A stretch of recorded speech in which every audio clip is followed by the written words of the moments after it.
कितनी सुंदर बात शिव महापुराण की कथा कहती है।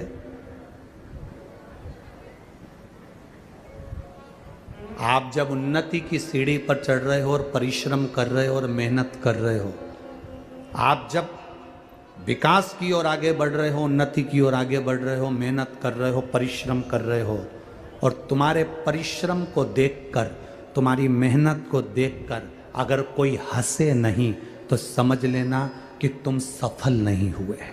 सफल नहीं हुए हो। जब दुनिया के लोग तुमको ताना देना चालू कर दे, आड़ा टेढ़ा बोलना चालू कर दे और तुम पे हंसना चालू कर दे, समझ लेना कि अब तुम्हारी उन्नति निश्चित हो गई है।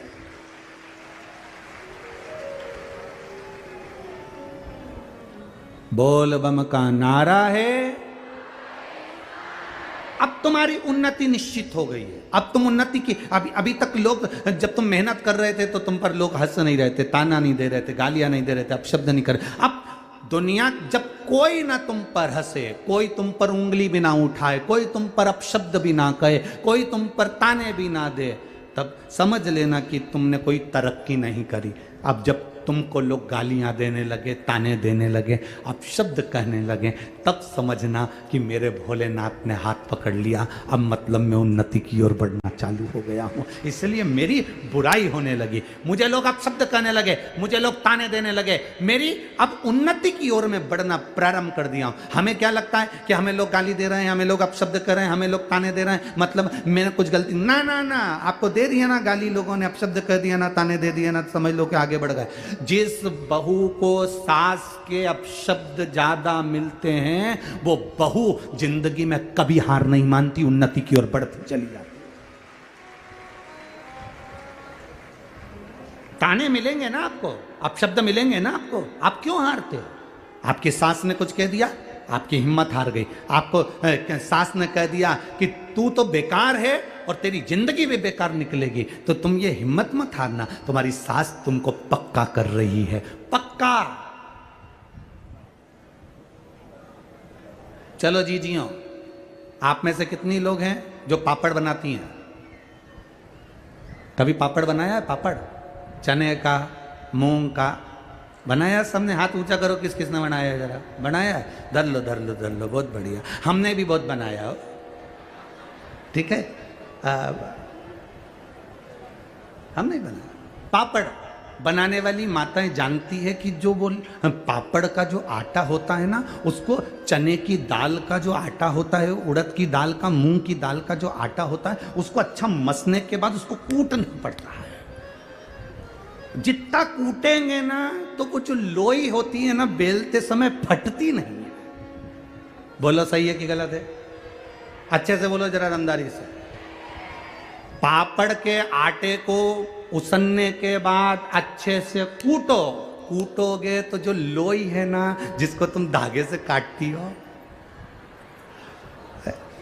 जिसको तुम पाँव के अंदर धागा ऐसे बांध लेती हो और बाद में लोई काट काट के डालती है, तो तुम अंदाजा लगाना कि वो जो लोई है ना, वो लोई तुम अगर अच्छे से वो कुट गया, अच्छे से वो लोई, अच्छे से वो पिंडा पिट गया, कुट गया, तो फिर तुमने जब पापड़ बेलना प्रारंभ करा तो वो पापड़ बीच में से फटे ही नहीं। और जिस आटे को अच्छे से नहीं कूटा जाता, उसमें कितना ही तेल लगा के तुम बेल लो, वो फट जाए, फट गया।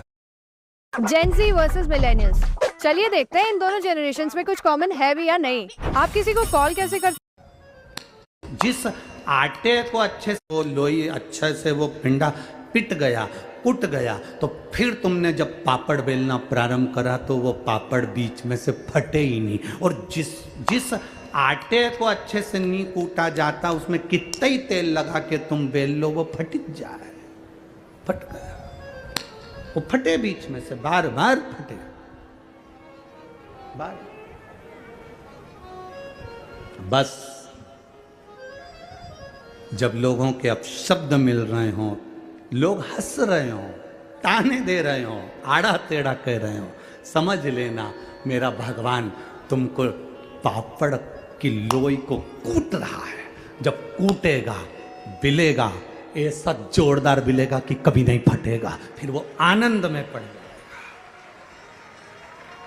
फिर पापड़ का नियम दूसरा, पापड़ का दूसरा नियम बताया कि पापड़ बनने के बाद सूखने डालो पर किसी की छाया नहीं पड़ जाए।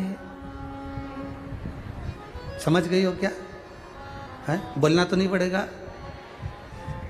अगर छाया पड़ जाती है तो पापड़ लाल पड़ जाता है, फिर वो उसमें स्वाद भी नहीं आए, तलो सेको खाओ तो स्वाद, छाया नहीं पड़ जाए। इसलिए ध्यान रखना कि जब तुम उन्नति की सीढ़ी पर चढ़ जाओ, आगे बढ़ जाओ, कुटने पिटने के बाद तुम अच्छी उन्नति करने पर आ जाओ, तो ध्यान रखना रे अहंकार की छाया नहीं पड़ जाए। छाया पड़ गई तो गए, अहंकार की छाया पड़ी कि बर्बाद, नष्ट हो गए।